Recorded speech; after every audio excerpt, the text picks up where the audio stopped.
All right, so if you're a Christian or gospel or just a bass player in general, and you've been trying to get out of this just stuck place where you feel like you're not getting the calls that you should be getting by now. Meanwhile, you're seeing your peers or maybe other people around you, other people in your city that's getting the calls, other people that are getting the work, or maybe it's just an individual thing where you feel like you should be growing past a certain area, or you should be getting more calls or more gigs or more requests to play on records, or whatever the case may be. Maybe there's some things that you're doing that you're not fully aware of that are causing you to be overlooked, underestimated, or just plain stuck where you are. Well, in this video, I'm going to show you at least 4 things that you can do to start working on that so that you can start getting the calls, you can start moving up and not being the last call, but now becoming the first call. So be sure to stay all the way to the end of this video because I got some stuff that's going to really help you. All right, let's go. All right, so jumping right into this, I want to give context for this particular lesson. Now, there are 2 different types of bass playing that we could refer to. Now, one type of bass playing is where you're just playing the meat and potatoes, pocket, you sit on that groove and you don't move like this.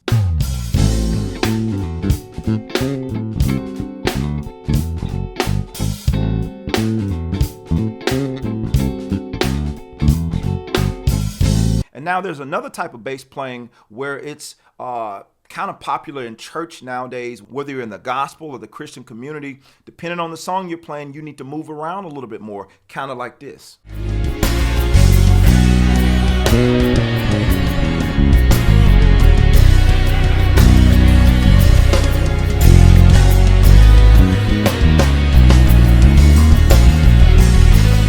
Now, for the sake of the example today, I'm going to be talking about the second style of bass playing in terms of being a little bit more aggressive in your playing and understanding what that looks like and what it doesn't look like. So for the example today, I'm going to be in the key of C major. And I'm going to be playing a little backing track that I created to give the context for what I'm talking about. But before we jump fully into this, I want to give you context in terms of why I understand exactly where you're coming from. See, in about 2007, I got hired to play at one of the largest churches in Atlanta to play bass. I wasn't necessarily new to the bass, but I was new to playing on that level of excellence every single week. So oftentimes my music director, who was also a bass player, he played keys, but he was also a phenomenal bass player as well as multi-instrumentalist, and he had a great understanding of what the band should sound like. He would oftentimes tell me to come out and, play out a little bit more, be a little bit more aggressive. But the problem that would happen when he tell me to come out, just say we were doing a song like this right here.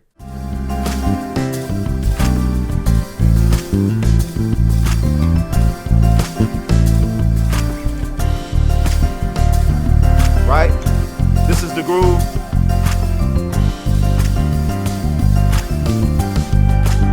He would tell me to come out.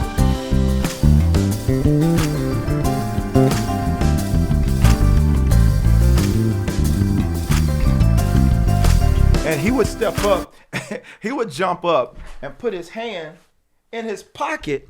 And we all know, if you've been in the music for a while, we all know what that means. That means you need to get back in the pocket. I'm going to be honest with you. That really created some frustration for me because at one minute you're telling me to come out and I start coming out. So I think, and I start stretching out. I'm doing my licks, I'm doing my go-to stuff that I know. And you're telling me to get back in the pocket. And I'm like, wait a minute, you just told me to come out. So again, it created this whole confusion or conundrum for me. I had to try and understand. So what I started to do is I would listen to him play the songs at times, and I started pulling apart what he was doing. So the first point I want to give you is awareness. I had to start being aware of what I was playing and what was happening in the records as I was transcribing records. It all goes to your ear training. If you guys watch my last lesson, I kind of honed in a little bit on ear training. What is ear training? Some people think ear training goes away once you learn how to play the instrument pretty good. We think my ear is good, I can move on to something else, but little do we know, you always are training your ear. You're always training, you're always listening, you're always getting context. So being aware, when he would take my bass and play it, just say on the same song, he would play it more like this.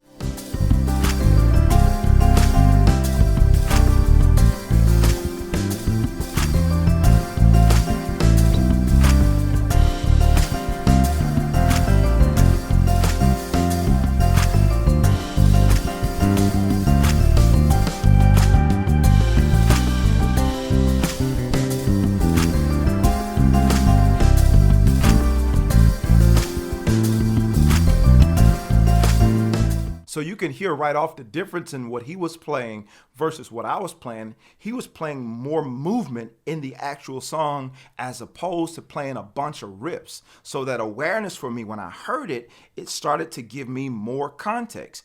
Oh, so that's what he mean in terms of being more aggressive. It's not necessarily playing,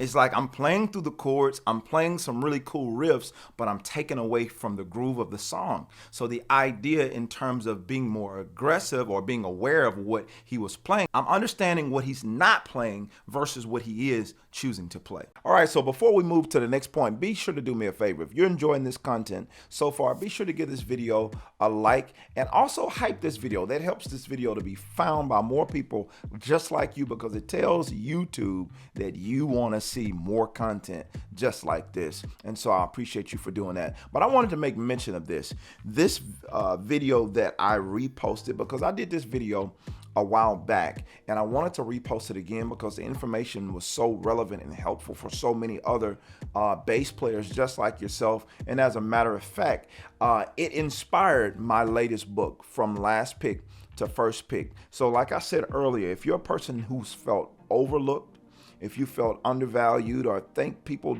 underestimate you, then I'm giving you the things that help me, by the grace of God, play all across this great land and country on stages that I never would have dreamed, as well as record on countless albums and be featured and just crazy stuff in terms of my career as a bass player. You can go Google it or look up on Apple Music, any of the music, if you want to hear some of the things that I played on. Hopefully you'll find everything. I don't know. But it's gave me an incredible career. And like I said, it's only by the grace of God. But these things that I got over these years that took me years to figure out, I wrote it down. I wrote down the steps. I went in detail with this book. It's not a long read, but I went in detail. So here's the thing.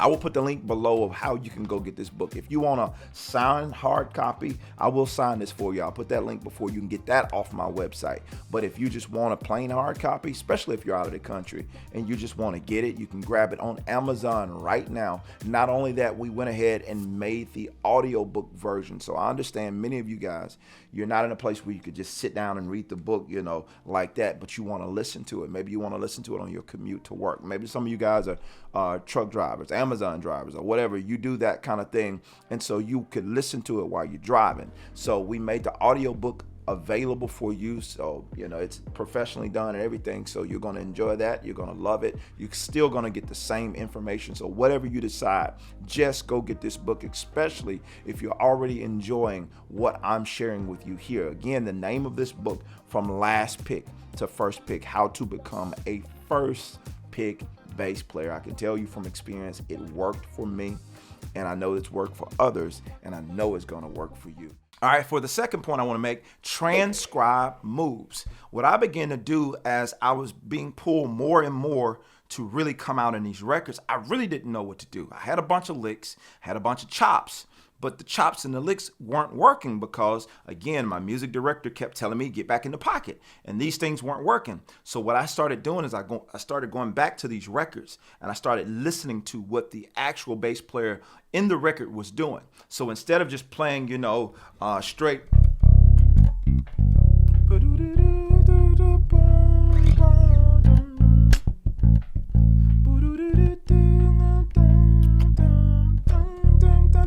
so instead of just playing straight, I started listening to the in-between stuff, that level 3 of listening that I was telling you guys about in my last lesson.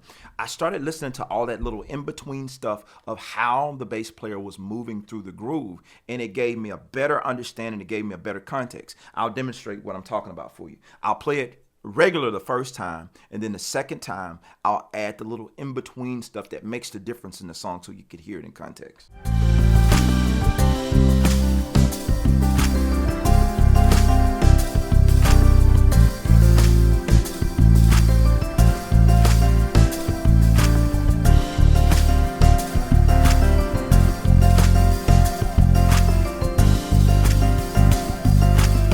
Stretch, be a little bit more aggressive.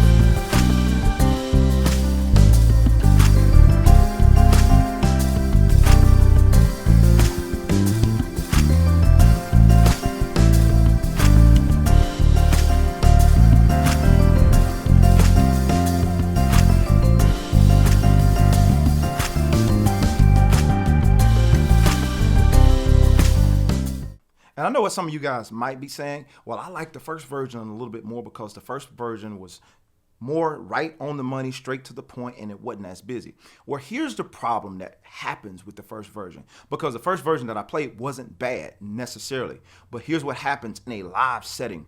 When we're playing bass, like in a live church setting, and the music and the energy is going up, then sometimes as a bass player, it's hard to stay where you were, where you're playing that just basic pattern of the song, and you're playing the meat and potatoes in the pocket, holding it together. Now, I'm not saying don't play the pocket, but sometimes what I'm saying, we have to stretch out a bit more because the intensity of the song is growing.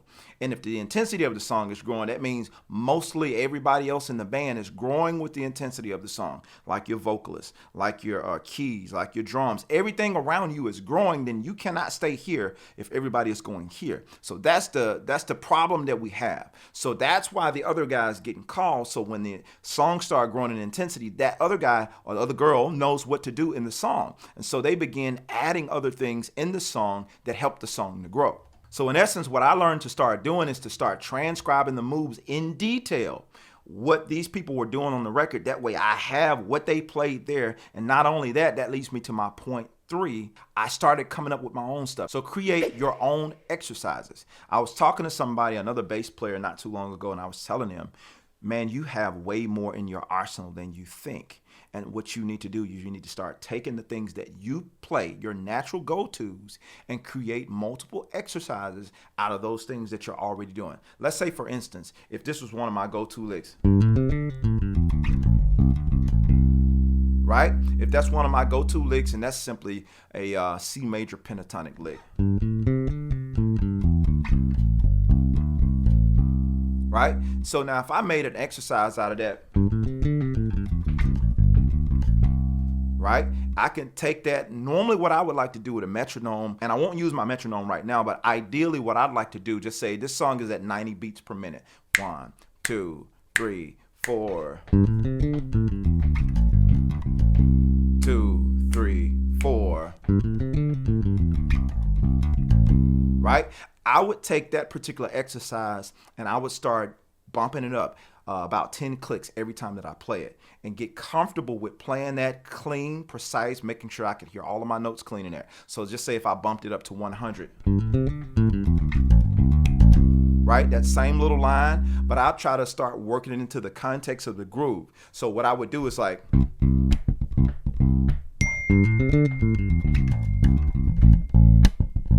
so you see what I'm doing now? Instead of landing on that 1, I'm putting it into the context of the groove, and I'm using something that I already play. So now, again, if I bump it up to 120,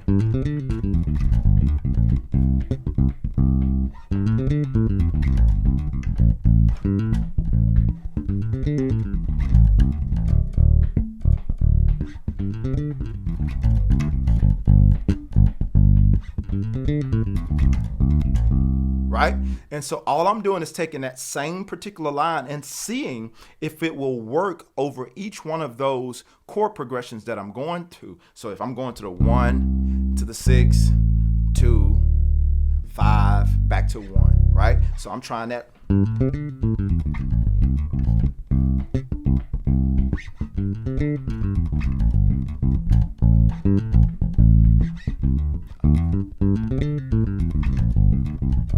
So essentially what I'm doing is I'm trying to figure out how to get to each one of those progressions. See, the thing about it, we think we have to come up with some new lick, something that's real complicated. The idea is to take what you have currently. Here's why I'm saying take what you have.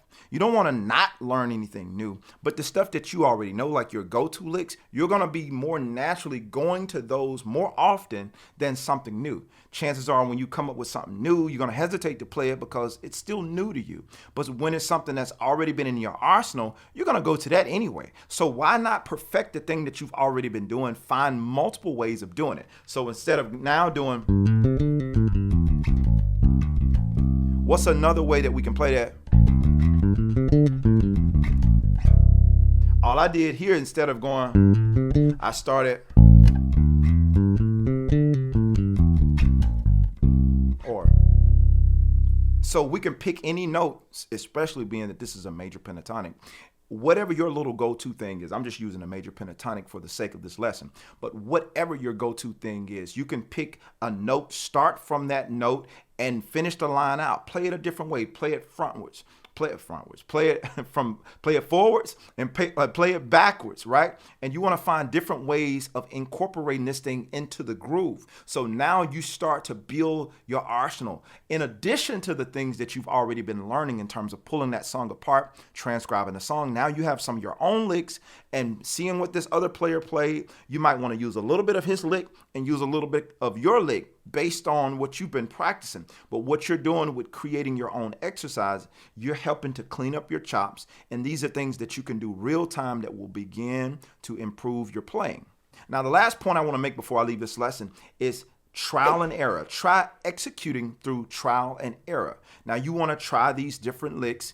Try them in the groove like I was just talking about. And you want to start trying them in the song. Now, it's going to be a little tough at first because you're going to make some mistakes. I'm not going to sit here and tell you that you're not going to make mistakes. Chances are you're going to fall on your face sometimes, but that's part of the growth process. When I was playing at this church, this big church, you got 20,000, 10, 15,000 people out there in the audience on any given Sunday, and you're playing this stuff. So if you're trying stuff, you fall on your face, that bass is coming through the system. Everybody is hearing it.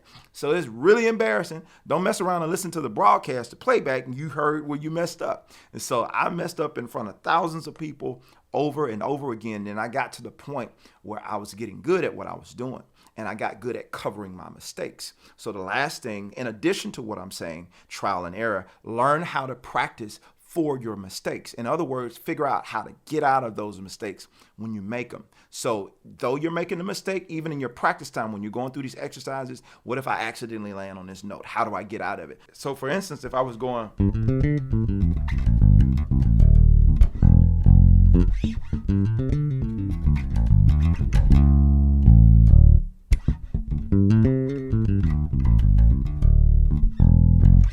I messed up about 2 or 3 times just right there, but it's like taking a second and gathering myself. And once I do it over and over and over again, I start learning. Now, that's not going to be perfect.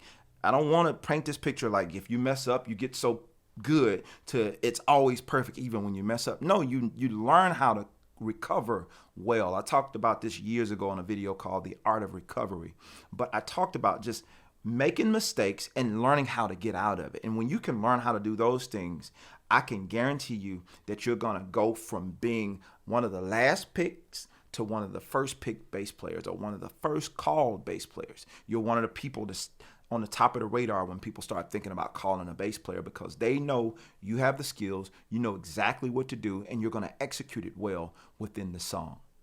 I hope this video has been helpful for you. And by the way, these 2 examples that I played at the beginning, I have the breakdown videos for these 2 examples that I will link in this video. If you found this helpful, do me a favor, hit like and also hit that subscribe button if you found this content helpful, and leave a comment because this stuff helps me to be found on YouTube by people like you. And it also helps me to keep creating content for you because I know you enjoy this type of stuff. So anyway, guys, I'm Jermaine Morgan. I thank you for hanging out and listening to me today. I will see you on the next one. I'm out. Peace.